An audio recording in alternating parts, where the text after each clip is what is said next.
환율입니다. 아마 스마트폰으로 저희 KBS 콩이나 유튜브를 통해서 저희 KBS 1라디오 성공예감 이대호입니다 청취하시는 분들 많으실 텐데 스마트폰 보다가 옆으로 빠질 때가 많습니다. 그 쇼폼에 이끌려서. 그런데 그 이른바 쇼츠, 릴스 뭐 플랫폼마다 표현하는 방식은 다 다릅니다만 거기 한번 빠지면요. 헤어나오기가 쉽지가 않습니다. 우리나라 국민 한 명이 쇼폼을 보는 시간 한 달에 49시간이 넘는다고 합니다. 이거 맞는 거예요?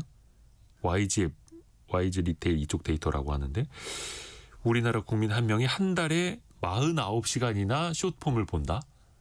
상상이 안 되는데 한 번부터 빠지면 30분 금방 가지 않습니까? OTT보다 더 오래 본다고 하는데 이게 또 영향력도 지대합니다. 이걸 또 기업들은 엄청나게 연구를 하고 있고 나아가서 자영업 하시는 분들도 이 숏폼을 또 잘 이용하실 수도 있거든요. 한번 같이 배워보시죠. 최근에 숏폼력이라는 책을 쓴 숏만 연구소의 윤승진 대표와 함께합니다. 안녕하세요. 네, 안녕하세요. 반갑습니다. 숏폼만 연구하십니까? 네, 저희는 숏폼만 연구한다고 해서 숏만 연구소라는 이름을 지었습니다. 혹시 그 숏만 연구소에서 만드신 그 쇼츠 중에 뭔가 또 검증이 필요하지 않습니까? 네. 실력자인지 아닌지. 네. 가장 많은 조회수를 기록한 숏폼이 얼마나 돼요? 뭐 단일 콘텐츠로 1000만 뷰를 넘긴 적도 있고요. 1000만이요? 네, 뭐 다양한 브랜드, 다양한 카테고리에서 100만 뷰를 뭐 만들어내는 경험이 있습니다. 네. 1000만 뷰를 찍은 그런 숏폼은 어떤 내용이었어요? 스토리텔링형 연계형 컨텐츠였는데요. 예. 어떤 특정 브랜드를 홍보하기 위한 컨텐츠였는데 그 스토리가 재밌어서 그런지 1000만 뷰가 터졌고 그거는 국내뿐만 아니라 해외로 퍼져 나가면서 좀 그 브랜드가 해외 진출하는데 좀 도움을 많이 줬던 것 같습니다. 그렇죠. 해외 유입이 돼야 1000만 뷰 나오죠. 네, 맞습니다. 그렇죠. 네. 근데 이게 뭐 유명인이 나왔던 거야? 그게 아니라 그냥 스토리만 좋았어요? 네. 스토리 위주로 나왔고요. 숏폼은 뭐 유명인이 나오지 않아도 또 광고비를 쓰지 않아도 1000만 뷰가 나올 수 있는 구조로 세팅이 되어 있기 때문에 그 원리를 잘 이해하고 이제 컨텐츠를 만들면은 1000만 뷰가 충분히 나올 수 있고요. 특히나 그 컨텐츠 같은 경우는 약간 무성의 컨텐츠였어요. 그러니까 해외 사람들이 보더라도 이해할 수 있는 그런 무성의 컨텐츠였기 때문에 그러니까 언어 요소가 별로 없는. 네, 맞습니다. 네, 그래서 1000만 뷰가 잘 퍼져나가지 않았나, 글로벌 유저의 반응까지 이끌지 않았나라는 생각이 듭니다. 오선미님이 쇼폼 하루에 1시간 반에서 2시간 보는 거네요. 라고. 49시간이라면. 야, 근데 이렇게들 많이들 보시나요? 네, 그렇죠. 어떻게 보면 나도 모르는 사이에 그렇게 보는 케이스가 많고요. 네, 근데 이게 지금은 뭐 보통 한 하루에 70분 정도 본다고 하는데 저는 앞으로 3시간 가량까지 시간이 늘어날 거라고 확신하고요. 숏폼을요? 네, 맞습니다. 그러니까 이게 왜 제가 이 확신의 근거는 사실 뭐 중국 시장을 보면 알 수 있는데 숏폼이 시작된 중국에서는 이미 사람들이 하루 평균 3시간 이상씩을 숏폼을 본다고 해요. 그래서 단순히 컨텐츠 소비뿐만 아니라 그 안에서 다양한 활동들이 일어나기 때문에 저는 3시간까지 늘어날 거라고 확신합니다. 저희도 꽤 긴 시간을 대화를 하겠습니다만 거의 한 30여 분, 40분 가까이 대화를 하겠습니다만 네. 성공예감 이대호입니다. KBS 1라디오 이제 유튜브 치러 들어가서 네. 윤승진 대표 인터뷰 들으려고 하다가 옆에 떠있는 이거 하나만 보고 이거 봐야지. 네. 라고 했다가 거기서 헤어나오지 못하죠. 네, 맞습니다. 늪에 빠져버리고. 네, 그게 중독 비즈니스라고 하죠. 저는 중독 비즈니스가 맞다라고 보고요. 제가 중국에 이제 국제 결혼을 했는데 저희 장인어른이 중국 분이세요. 얼마 전에 친정에 가서 이제 장인어른의 하루를 관찰했는데 앉은 흔들 의자에서 5시간을 쇼폼 보시더라고요. 제가 이거 보면서 5시간이면 영화 웬만한 거 2편 이상인데. 네, 그러니까 스크롤을 계속 올리시면서 5시간 동안 똑같은 자리에서 그대로 보시는 걸 보고 와, 이게 정말 무섭기도 하고 저렇게 사람들이 오랫동안 머물면 저 안에서 무슨 일들이 벌어질까 약간 이런 상상도 되면서 저기에 기회가 있다라는 생각이 들더라고요. 야, 그러니까 왜 그 숏폼 볼 때 도파민이 많이 나온다 하더라고요. 네, 맞습니다. 다음에 또 뭐가 나올까? 네, 그렇죠. 나도 모르게. 네. 근데 이게 중독 비즈니스라는 거는 네. 어쩔 수 없이 인정하는 거고. 네, 맞습니다. 이거를 또 이제 비즈니스적으로 활용하는 분들도 많으니 또 우리는 알아야 하는 거고 잠시 후에도 이야기하겠습니다만 진짜 우리 자영업자는 또 어떻게 활용을 해야 할 것인가도 같이 또 이야기를 해볼게요.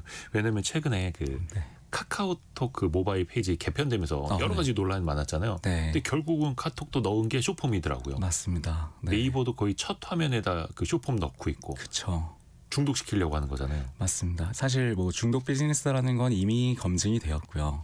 뭐 유튜브라든지 뭐 인스타그램이 뭐 릴스와 쇼츠를 넣으면서 사람들의 체유 시간을 1시간 반에서 2시간 가량 2배 가량 1.5배에서 2배 가량 늘리는 걸 보고 사실 국내 플랫폼인 네이버, 카카오도 안 넣을 수 없는 상황이 되었죠. 왜냐하면 우리가 넣지 않으면 이미 뭐 다른 플랫폼에 우리의 유저를 뺏기니까. 그래서 어떻게 보면 이런 시장이 형성될 수밖에 없고 그거는 앞으로는 뭐 저는 쿠팡도 그렇게 될 거라고 보거든요. 쿠팡도 쇼폼의 카테고리가 생기고 사람들이 쇼폼을 쓸 수 있는 공간이 만들어지게 될 텐데 그거는 쇼폼을 만드는 사람 입장에서는 굉장히 좋죠. 왜냐면 만든 사람 입장에서 좋은데 네. 보는 사람 입장에서도 한 몇 분 몇십 분은 좋아요. 네. 맞습니다. 그래서 네, 사람들을 어느 플랫폼에서 중독시키게 만들 것인가의 싸움이 지금 플랫폼 간의 전쟁으로 이어지고 있는 것 같습니다. 그러니까 예를 들어서 저희 성공예감 이데오입니다 콘텐츠도 이제 롱폼으로 주로 올라가는데 네. 사실 이제는 롱폼이 자신들의 숏폼과 경쟁하는 시대이지 않습니까? 맞습니다. 사람들이 더 짧은 거에만 빠져드니까. 네. 이혜진 님이 저는 숏폼을 안 보는데 제 시간을 저희 아들이 2배로 보고 있네요. 네. 7922 쓰시는 분은 숏폼도 설명이 길거나 지루하면 넘기게 됩니다. 네. 숏폼 중에서도 더 또 자극적인 걸 또 사람들은 원하게 되죠. 네, 맞습니다. 어떻게 보면 숏폼이 이제 롱폼을 보게 만드는 입구의 역할을 하기도 하고요. 그래서 롱폼을 만드시는 분들도 숏폼을 안 만들 수 없는 상황이 되고 또 숏폼을 보다 보면 롱폼을 못 보게 되죠. 이제 지루하게 느껴지니까. 그래서 사람들이 점점 더 숏폼을 많이 보게 될 거라고 예상할 수 있습니다. 아까 그 처갓집이 중국이라고 하셨나요? 네, 네, 맞습니다. 사실 그 틱톡을 만든 게 중국 아닙니까? 틱톡이 네. 이제 중국 기업이고 그 바이트댄스 뭐 이번에 뭐 매각이 어떻게 될지는 모르겠습니다만 네. 중국이 지금도 어떻게 보면 그 시장을 주도하고 있고 틱톡이 세계적으로 성공을 했잖아요. 네. 역시 그 가장 큰 배경은 숏폼일까요? 맞습니다. 어떻게 보면 숏폼이라는 걸 발명해냈죠. 그 발명. 플랫폼이. 근데 중국 시장에서의 성공 모델을 가지고 이제 글로벌로 퍼져나가고 있다고 보시면 될 것 같고 이걸 방어하기 위해 글로벌 플랫폼인 유튜브와 인스타그램이 우리가 먼저 그 숏폼 생태계를 만들 거야라고 하면서 사실 UI UX를 숏폼 틱톡처럼 바꿔가고 있거든요.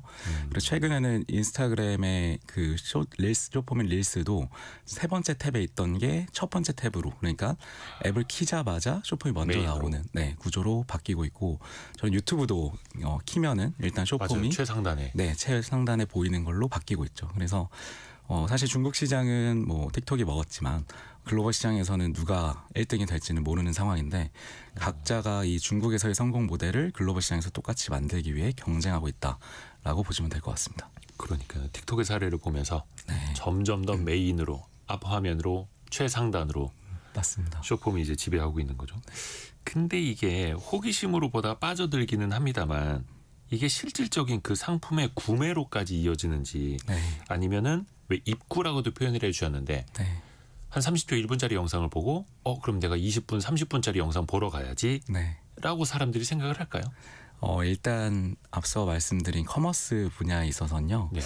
중국 시장에서 숏폼과 연계된 커머스가 차지하는 비중이 전체 전자상거래 이커머스 시장의 35%를 차지하고 있어요. 그런데 이게 사실은 없던 시장이 새로 생겨나면서 순식간에 매년 3배 이상씩 성장을 하면서 네. 만든 시장이거든요. 그리고 이러한 숏폼 커머스 시장이 글로벌 시장도 거의 유사하게 생겨나고 있어요. 그래서 사실 최근에 들려오는 K-뷰티, K-푸드의 성공 사례가 대부분 틱톡이라든지 숏폼을 통해서 이루어지는 경우가 굉장히 많고요. 그래서 사실은 많은 분들이 이제 착각을 하는 것 중에 하나는 과연 1분짜리 영상을 보고 사람들이 구매를 할까라고 생각을 하는데 사실 숏폼 커머스의 구조는 단순히 영상에서 구매로 이어지는 구조라기보다는 숏폼의 역할은 타겟 고객을 찾아가서 컨텐츠를 노출시키고요. 연계된 라이브 커머스로 연동을 시켜서 구매를 하게 만드는 구조예요. 그래서 실제로 컨텐츠 한 개가 바로 매출로 이어지는 경우는 전체 숏폼 커머스 시장의 5%밖에 안 되지 않고요. 나머지 95%는 라이브 커머스라는 형식과 연계돼서 이루어집니다. 그런데 우리가 이제 라이브 커머스라고 하면 이제 코로나 때 떴다가 지금 되게 주춤하게 된 그 시장을 먼저 떠오르게 되잖아요. 네. 그런데 사실 라이브 커머스의 주 무대가 옮겨가서 쇼폼 플랫폼, 그러니까 기존에는 뭐 특정 이커머스 플랫폼인 저희가 목적형으로 구매하는 뭐 네이버라든지 쿠팡이라든지 그립이라든지 이런 곳에서 보던 라이브 커머스가 이제 쇼폼 플랫폼이라는 어떻게 보면 새로운 플랫폼으로 넘어가서 그 구조가 만들어지는 거라고 보실 수 있어요. 그래서 이러한 형태로 매년 시장을 2배씩 성장시켜 오고 사람들을 구매를 할 때도 쇼폼을 보고 구매하는 구조로 이제 연계 중독을 시키는 거죠. 그러니까 왜 불특정 다수를 상대로 하는 광고가 아니라 네. 딱 타겟팅된 사람들한테 이걸 네. 좋아하는 사람한테 이 상품을 보여주는 건데 네. 그러면 그 타겟팅은 어떻게 합니까? 그게 이제 쇼폼의 추천 알고리즘이라는 AI에서 이루어지는데 2021년에 MIT가 선정한 세상을 바꿀 수 있는 기술 중에 하나로 틱톡의 추천 알고리즘이 선정이 됐거든요. 그런데 그 추천 알고리즘이 지금 우리가 보고 있는 모든 쇼폼 플랫폼이 차용하고 있는 방식이고요. 그래서 모든 사람들마다 그 보는 쇼폼이 다 다릅니다. 그 사람의 무의식적인 혹은 의식적인 시청 습관에 의해서 컨텐츠가 보여지는 구조고 네. 이게 고도화되고 정교화되면서 이제 생각보다 이게 스팸이 아닌 정보로 느껴지게 되는 때가 된 거죠. 네. 그러면서 사람들이 이 소비하는 습관이 생긴 거고 그렇게 추천되는 컨텐츠로 한번 만족을 한 소비자는요. 예전처럼 뭐 쿠팡이라든지 네이버에 가서 검색을 하는 행위가 되게 귀찮게 느껴집니다. 그러니까 내가 정보 탐색을 위해서 검색을 하고 비교를 하고 선택을 하는 이 행위 자체가 나는 가만히 앉아서 쇼폼의 추천으로 구매를 하는 이 습관에 의해서 굉장히 귀찮게 느껴지는 거죠. 그러다 보니까 사람들의 구매 패턴도 기존의 전자상거래 시장에서 이런 쇼폼 플랫폼 중심의 쇼폼 커머스 시장으로 넘어가게 되는 이런 모습을 보이고 있습니다. 그래서 왜 우리가 이른바 구글 신이라고 하지 않습니까? 네. 그 알고리즘의 신, 네. 메타, 뭐 바이트댄스 이 회사들도 마찬가지고 그게 또 영향력을 엄청나게 발휘를 하는 거고 네. 그 사람 뭐 예를 들어서 20대 초반의 여성이 좋아할 만한 거, 네. 40대 중반 남성이 좋아할 만한 것도 이렇게 타겟팅을 또 해주니까요. 그 사람의 행동 데이터도 보고 있고. 맞습니다. 근데 어찌됐든 간에 이게 네. 쇼폼 짧은 시간 안에 소구로 해야 하고 구매까지 이어지도록 하려면 네. 어쩔 수 없이 막 과장이 들어가고 네. 뭔가 충동 구매를 일으켜야 하지 않을까요? 그렇게 되지 않을까요? 뭐 부정하진 않겠습니다. 사실 네네. 사람들을 자극하는 그런 선정적이고 자극적인 요소가 무의식 중에 사람들의 본능을 자극하고 그걸로 하여금 충동 구매를 이끄는 게 사실이에요. 네. 근데 사실 충동 구매가 뭐 그렇게 나쁜 건가라고 생각해 보면 꼭 그렇지도 않은 게 현대 사회를 살아가는 소비자들은 대부분 충동 구매를 하거든요. 그러니까 내가 뭐가 부족해서 뭐가 없어서 구매를 한다기보다 내가 저게 있는데 누군가의 추천에 의해서 혹은 사고 싶어서 또 구매를 하는 이런 충동 구매를 한단 말이죠. 그런데 어떻게 보면 쇼폼 플랫폼은 이런 충동 구매를 더 가속화시킨다라고 볼 수 있을 것 같아요. 그래서 이미 검증된 사람들로부터 검증되어 있고 나의 관심사에 딱 맞는 컨텐츠가 추천되다 보니까 이게 구매로 잘 이어지게 되는 거고 이제 그러면서 이제 사람들의 소비 패턴이 바뀌게 되는데 예전에 저희가 공상과학 영화를 상상했을 때 이제 사람들은 앉은 자리에서 네. 뭔가 앞에 있는 화면이 계속 바뀌면서 네. 나는 구매 버튼만 누르는 약간 이런 영화를 본 적이 있거든요. 네. 그러한 형태가 사실 쇼폼에서 구현되고 있는 게 아닌가라는 생각이 듭니다. 그러다 나중에 진짜 팔다리 다 얇아질 것 같은데 김진우님이 두상이 전부 에어리언으로 변할 것 같다고 분명히 뇌 건강엔 아주 치명적일 것 같습니다라고 보내주셨는데 그러니까 어떻게 보면은 많은 생각을 하지 않아도 되게끔 해주는 거죠. 맞습니다.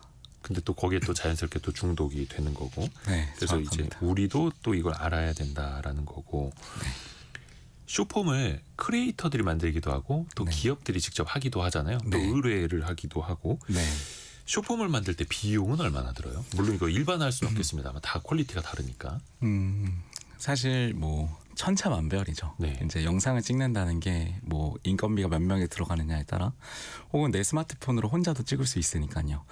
근데 만약에 쇼폼을 하고자 한다. 그래서 뭔가 만들고자 하신다면 저는 사실 비용을 주고 남한테 맡기는 게 아니라 스스로 만들어야 된다고 해보시라고. 네, 생각하고요. 스마트폰만 있으면 할 수 있으니까요. 맞습니다. 그리고 충분히 하실 수 있고 네. 또 그 원리를 잘 이해하면 100만 뷰를 만드는 것도 불가능한 게 아니다라고 생각을 합니다. 우리가 보통 이제 전문가들을 찾아가면요. 네. 영상 전문가들을 찾아가면 단가가 굉장히 높죠. 영상이라는 게 사실 쉽게 만들 수 있는 건 아니잖아요. 그렇죠. 사실 이게 부르는 게 값이기는 해요. 맞습니다. 정가라는 개념이 없다 보니까. 네. 그런데 의외로 전문가들을 찾아갔을 때 성과가 잘 안 나는 경우가 굉장히 많아요.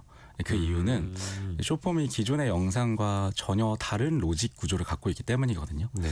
그 요소가 되게 여러 가지가 있는데 일단 쇼폼은 광고가 아니에요. 그러니까 광고가 쇼폼에 구분돼서 봐야 하는 이유는 쇼폼은 참여를 이끌어내지 않으면 사실 영상이 퍼져나가진 않습니다. 그런데 우리가 보통 광고 컨텐츠를 보면서 TV CF 같은 광고를 보면서 뭐 좋아요를 누르고 댓글을 달고 공유를 하진 않잖아요. 네네네. 그러다 보니까 내가 제품과 서비스를 홍보하기 위해 쇼폼을 만든다고 하더라도 이 광고색을 빼고 만드는 게 굉장히 중요하고요. 그리고 쇼폼은 광고비로 그러니까 플랫폼 광고비를 통해서 노출시키는 구조가 아니라 사람들의 반응과 참여에 따라서 퍼져나가는 영상이기 때문에 광고비를 많이 들지 않아도 퍼뜨릴 수 있는 구조입니다. 그래서 중요한 거는 이 쇼폼에 뜨는 로직을 이해하고 또 공부하고 또 거기에 맞춰서 기획을 하고 만드는 게 굉장히 중요하거든요. 그래서 기존의 영상을 굉장히 잘하는 뭐 TV CF처럼 만드시는 분들도 사실 이 로직을 모르면은 아무리 멋진 영상도 저희는 예쁜 쓰레기라고 부르는데 예쁘긴 한데 이게 노출이 되지 않는 그런 사태가 왕왕 발생되죠. 그러다 보니까 중요한 건 쇼폼을 배우고 이해하고 또 기존에 알고 있던 지식을 내려놓고 만드는 거다. 그래서 저는 저희 이제 팀원분들에게 쇼폼을 만들 때 네. 하루에 5개씩 찍어낸다. 그리고 찍어낸다. 네, 하루에 컨텐츠를 30분 안에 만들어내라. 이렇게 요청을 하거든요. 근데 이렇게 요청을 하면 30분 이내는 편집 시간만이 아니면 촬영까지? 모든 걸 다 포함해서 30분 안에 만들어내야 된다라고 얘기를 해요. 근데 그렇게 말하는 이유는 사실 쇼폼은 어떻게 보면 매일매일 만들어내야지, 그러니까 유지가 가능해야지, 지속 가능해야지 되는 부분이 있어요. 뭐 예를 들면 제가 뭐 한 달에 한 번씩 만든다, 의미가 없습니다. 그래서 지속 가능한 구조를 세팅하고 그거를 찍어내는 식으로 만들어야 성공 확률이 높아지거든요. 그렇죠. 예를 들어서 하루나 이틀 공들였는데 네. 조회수 500회 나오고 끝나면 네, 정말 힘 빠지죠. 그래서 일단은 네. 찍어낸다. 그러니까 물량 싸움일 수도 있는 거예요. 아무래도 많이 던질수록 뜰 확률이 높고요. 그리고 물량상도 있지만 뭔가 이게 크리에이티브함에 의존하기보다는 어떠한 뜨는 패턴이 있고 그 패턴을 공략했을 때 뜰 확률이 높기 때문에 뭔가 나만의 것 창조적인 것보다는 패턴 유행하는 걸 읽어라. 네, 그게 더 유리할 수 있고요. 물론 이거는 크리에이터와 브랜드 접근법이 좀 다르긴 합니다. 그런데 이제 한 사람이 크리에이티브함에 의존하는 거는 브랜드나 기업으로서는 사실 한계점이 명확하죠. 왜냐하면 그 사람이 없을 경우 혹은 그 사람의 크리에이터성이 발휘되지 않았을 경우에 실패 확률이 높기 때문에 물론 크리에이터는 크리에이티브함으로 접근할 수 있지만 저는 브랜드나 기업 혹은 자영업자분들이 쇼폼을 만들 때는 그런 크리에이티브함보다는 뜨는 원리를 이해하고 그 패턴대로 컨텐츠를 만들어야 뜰 확률이 높아진다라고 말씀드리고 있습니다. 그걸 뭐 수학 공식처럼 외우세요. 이런 거예요? 맞습니다. 약간 문법이라는 게 존재하고요. 저희도 뭐 유명 크리에이터나 광고비를 쓰지 않고 수업 없이 많은 컨텐츠를 만들면서 사실 저희는 처음에는 돈을 받고서 이제 컨텐츠를 찍어주는 일을 했었거든요. 근데 그러다 보니까 열심히 만들어서 납품을 했는데 컨텐츠가 막 조회수가 500 막 이렇게 나오면 이거는 뭐 돈을 낸 입장에서도 그리고 만들어드린 입장에서 할 말이 없는 거예요. 예를 들어서 성공예감에서 쇼폼 하나 만들어 달라고 했는데 성공예감 제작진이 원하는 대로 막 이것저것 요구하고 다 담아주면 망할 수 있다. 그럴 수 있죠. 보통 요구가 많아질수록 힘들어지기도 하는데 그 대신에 그냥 패턴을 따라라. 요즘 유행하는 건 이거다. 요즘 유행하는 거라기보다는 사실 그거는 인간의 심리적인 거에 기반을 한 건데요. 사람들이 반응을 하는 쇼폼은요 어느 정도 정해져 있는 부분이 있어요. 그러니까 어느 순간에 사람들이 오래 지속적으로 보는지 어느 순간에 넘기지 않고 머무는지 이런 시각적인 요소, 청각적인 요소 이런 부분을 분석을 해서 만드는 거죠. 그래서 인하우스 그러니까 내부에서 쇼폼을 만들어낼 수 있는 구조가 돼야 되고 그래서 저는 개인, 기업, 국가의 경쟁력이 이 쇼폼을 만드는 쇼폼력에 달려있다고 보거든요. 그래서 쇼폼력이라는 책도 쓰고 책 놓고 가실 거죠? 네. 좀 봐야겠습니다. 네. 김학연 김지현님이 쇼폼 만든 지 석 달째인데 이제 겨우 10,000명 넘어서 곧 수익 창출 승인 네. 기다리는 중인데요. 힘들었습니다. 이렇게. 이게 쇼폼이 돈이 됩니까? 쇼폼이 돈이 되죠. 네, 얼마나요? 일단 롱폼의 시대에 비교해서는 네. 물론 그 애드센스 수익이라든지 조회수 수익의 구조가 아니기 때문에 사람들이 돈이 안 된다고 생각할 수 있어요. 근데 예. 사실 쇼폼의 핵심은 커머스와의 연동에 있다고 볼 수가 있고요. 그러니까 컨텐츠와 커머스를 연동시킨 어떻게 보면 최초의 컨텐츠 플랫폼이다라고 볼 수가 있어요. 그래서 사실 쇼폼의 수익은 이 컨텐츠를 통해서 사람들을 구매하게 만들고 그 구매 수수료라든지 RS 형식으로 낼 때 진정한 돈이 되고 이거는 우리나라에서는 아직 시작에 불과하다고 보는데요. 저는 이제 크리에이터의 시대가 이제 쇼폼을 통해서 개화된다고 보는데 이제 크리에이터 커머스 그러니까 크리에이터 이코노미는요. 기존에는 광고비와 구독자와 팔로워 중심의 광고비로 돈을 버는 시대에서 이제 물건을 파는 시대로 넘어가는 시대를 얘기하거든요. 그래서 사람들이 쇼폼을 통해서 물건을 팔고 그 파는 것에 RS 수익 쉐어의 방식으로 돈을 버는 시대로 넘어가는 걸 쇼폼이 가속화시킨다고 봅니다. 그러니까 조회수 수익은 의미 없고 네. 결국엔 그걸로 이제 커머스 물건 파는 걸로 이어져야 된다라는 건데 맞습니다. 그러니까 이제 우리 청취자분들도 좀 불편하신 분들이 있는 것 같아요. 네. 왜냐면 이제 정신이 피폐해진다고 쇼폼 네. 볼수록. 근데 그게 그거예요. 예전에는 30초짜리 광고, 네. TV에서는 15초로 또 짧아지고 네. 조금 더 화려한 문구, 또 배너 광고도 반짝반짝했듯이 네. 이제 스마트폰 모바일 시대에서는 쇼폼 짧은 영상으로 또 이제 자극적으로 네. 도달을 해야 하니 네. 이렇게 또 이런 시대. 또 우리가 또 이걸 알아야 하는 거고요. 맞습니다. 사실 그거는 저는 쇼폼에 대한 오해 때문에 발생한다고 보거든요. 우리가 보통 쇼폼을 보다 보면은 자극적이고 선정적인 것들이 많이 보이기 때문에 네네. 쇼폼은 다 이런 거야. 뭐 노래하고 춤춰야 돼. 이렇게 생각할 수 있어요. 근데 사실 쇼폼은요. 장르가 아니라 형식이거든요. 그러니까 우리가 아는 모든 것들을 다 쇼폼이라는 형식으로 만들 수가 있습니다. 그래서 그 중에서는 감동적인 게 있을 수도 있고 재미가 있을 수도 있고 정보가 있을 수도 있고 사실은 우리가 전달하고자 하는 모든 메시지는 이 쇼폼이라는 압축된 형식으로 만들 수가 있는 거죠. 그래서 쇼폼을 조금 더 적극적으로 보시고 혹은 내가 관심 있는 분야를 찾아서 보시다 보면요. 그러한 정보들 혹은 재미있는 그런 스토리들이 저한테 압축돼서 전달되는 모습을 확인할 수 있을 거예요. 그러면서 점점 이 쇼폼에 대한 인식이 바뀌게 되고 쇼폼을 보는 데 익숙해지게 되고 만드는 데까지 이어지는 약간 이런 시대가 펼쳐지게 되는 것 같습니다. 그렇죠. 그래서 저도 이제 콘텐츠를 하는 사람 입장에서 보면은 제 쇼폼 볼 때마다 내가 여기에 어떻게 빠져들었을까? 네. 왜 빠져들었을까? 분석. 이 사람은 이거 어떻게 만들었을까? 막 분석을 하거든요. 네. 근데 사실 이게 한계가 있어요. 왜냐하면은 먹방을 주로 하시는 분들은 맛있게 먹는 거 위주로 찍으면 될 테고 네. 뭐 패션, 네. 뭐 예쁘고 잘생기신 분들은 그런만 해도 약간 좀 주목을 끌지 않습니까? 네. 근데 이제 저희 뭐 경제 라디오를 만약에 쇼폼으로 만든다. 네. 이거 어렵죠. 네. 맞습니다. 바로 인정하시네요. 어렵다기보다는 당연히 카테고리별로 네. 이제 만드는 형식이 달라지죠. 예. 그런데 사실 그 원리는 조금 개념 원리처럼 동일한 부분이 있어요. 저는 크게 세 가지로 보는데 앞으로 쇼폼을 보실 때 이 세 가지를 통해서 이 쇼폼이 왜 떴을까를 분석하면서 보시면 좋을 것 같은데 첫 번째는 이제 첫 1초의 후킹이죠.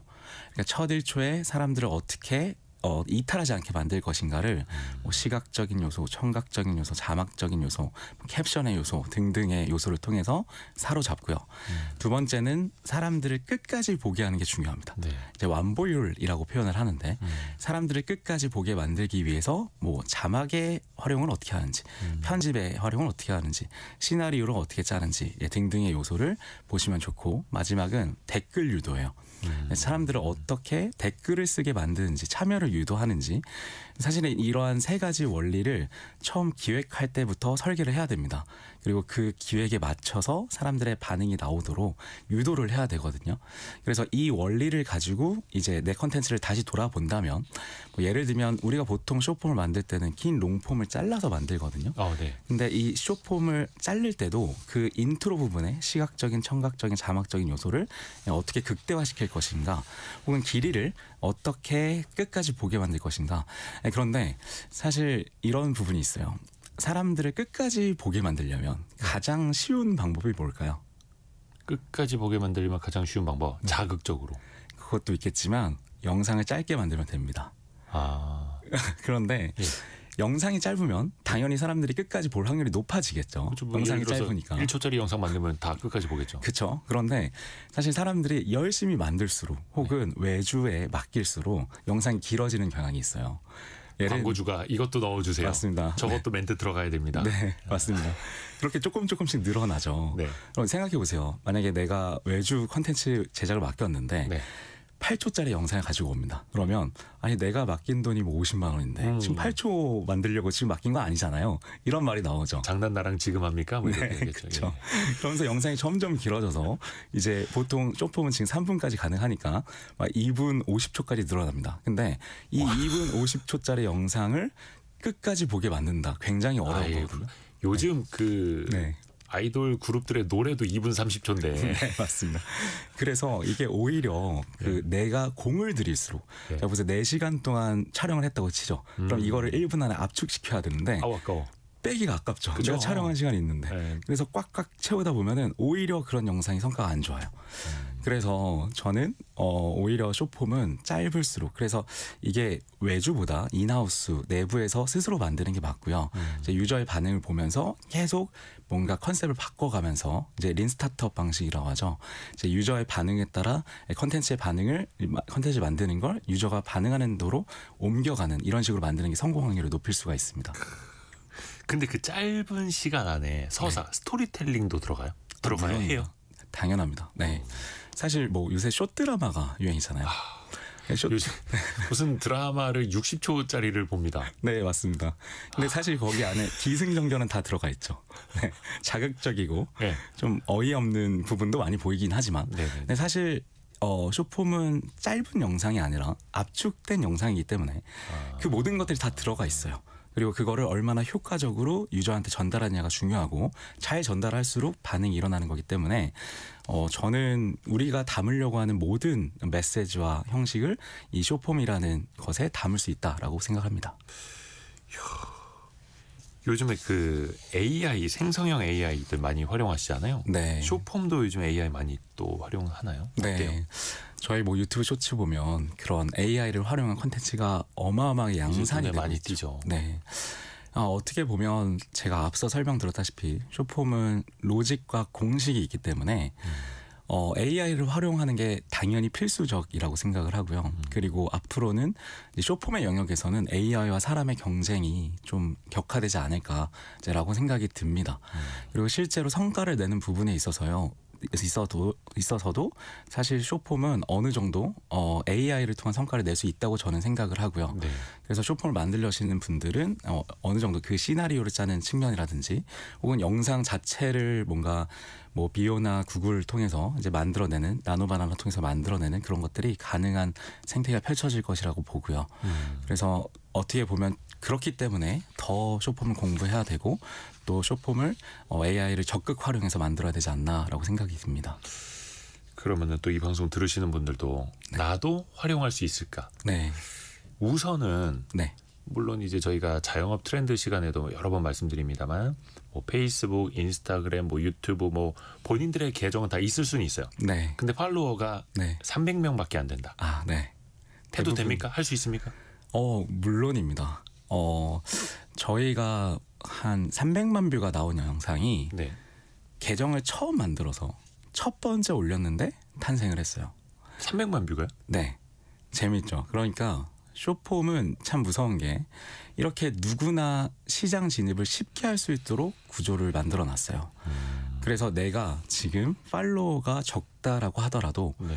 0이라고 하더라도 그 영상이 100만 뷰가 터질 수 있는 그 구조와 시스템을 설계해 놨습니다.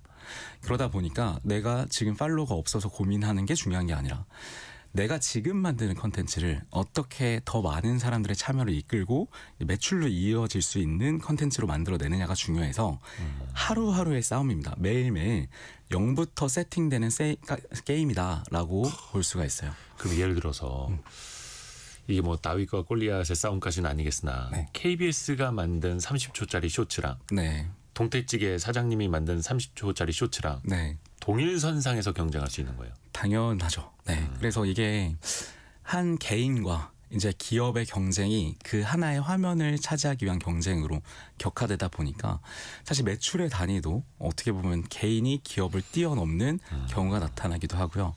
중국에서는 사실 한 명의 크리에이터가 낼 수 있는 매출의 단위가 1,000억을 넘어서 조 단위까지 되고 있거든요.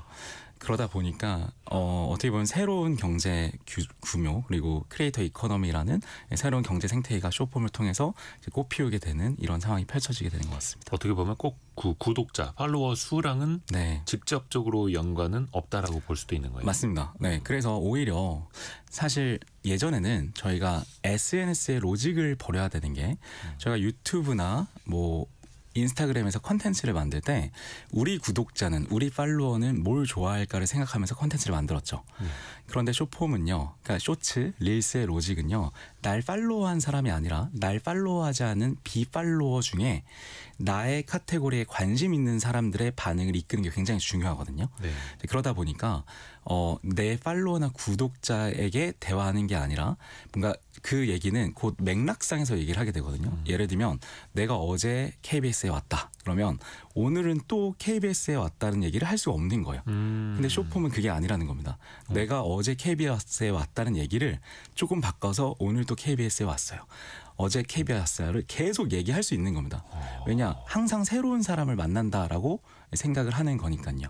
그래서 그러한 구조로 사실 기존의 컨텐츠를 만들던 방향성과 방법을 바꿔야지만 쇼폼에서는 반응을 일으킬 수 있고 성과를 낼 수가 있기 때문에 쇼폼을 이해하고 공부하는 게 굉장히 중요합니다.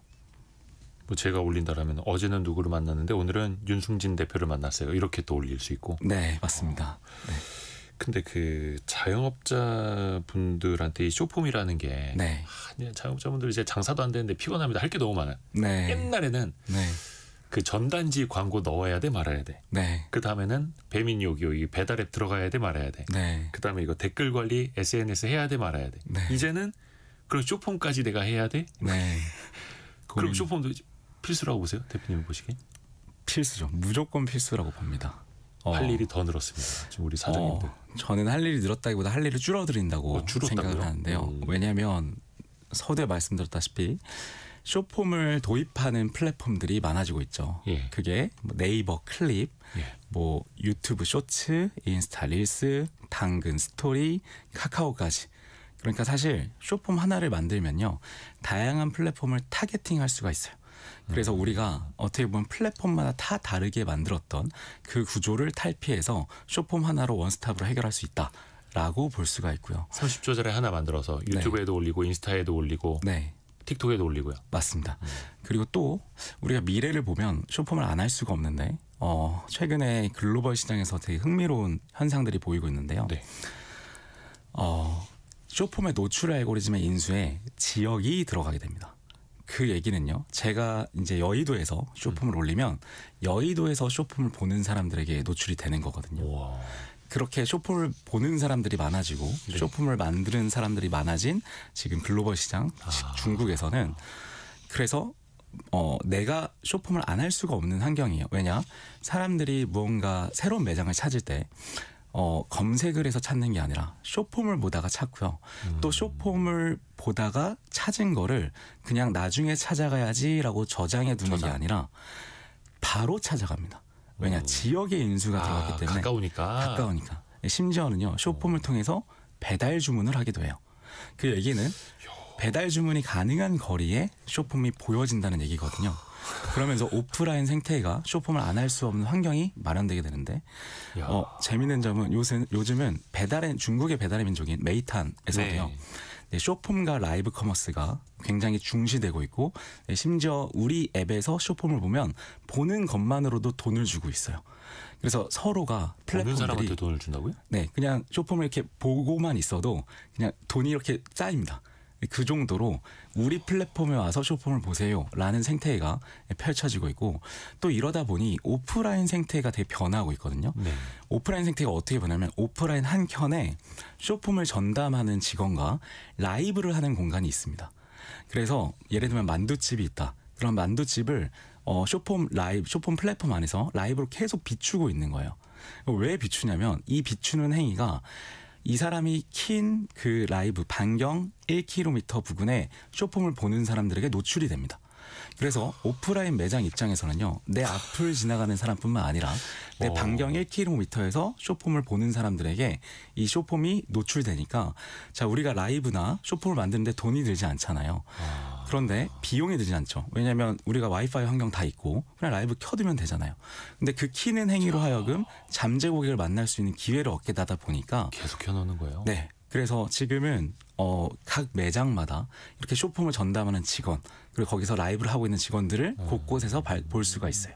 아니 아까 박성춘님이 네. 저희 그 방송 요 시작할 초반에 글을 올려주셨는데 네. 좀 무슨 뜻인가 했던데 네. 그게 중국 얘기였네요. 틱톡을 보면 상금을 주는데 네. 중국 사람들이 그냥 켜놓고 있더라고요라고. 아, 네, 맞습니다. 이게 딱 이 얘기는. 근데 이게 틱톡만의 이야기입니까? 아니면 이제 번뜩 제가 생각이 든 게 뭐잖아 이거 뭐 배민 요기요도 네. 앱에다가 네.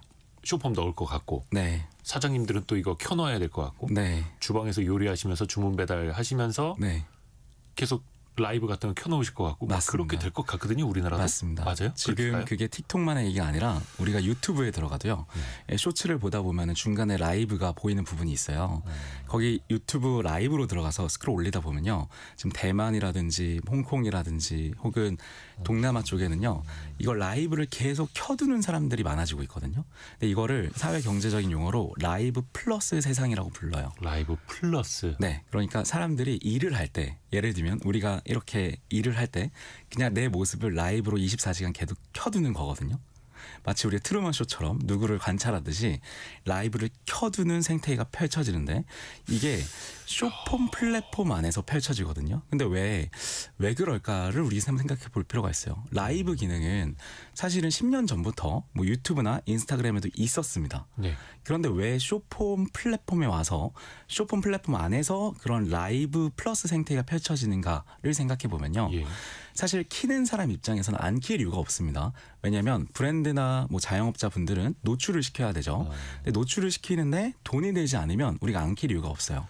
그 예를 들어서 배달앱 상단에 노출하려고 해도 그게 다 광고 돈이잖아요. 그렇죠. 근데 이 쇼폼은 배달 어떻게 보면 광고비가 아닌 컨텐츠 기반의 노출 구조이기 때문에 이 컨텐츠가 내 타겟 고객을 자연스럽게 찾아가기 때문에 안 킬 이유가 없습니다. 그런데 문제는 이걸 왜 보냐인 거죠. 유저가. 예를 들면 물론 예를 들면 피자집이라고 치죠. 예. 그러면 피자집에서 라이브를 켜두는 거를 왜 사람들이 보고 있을까?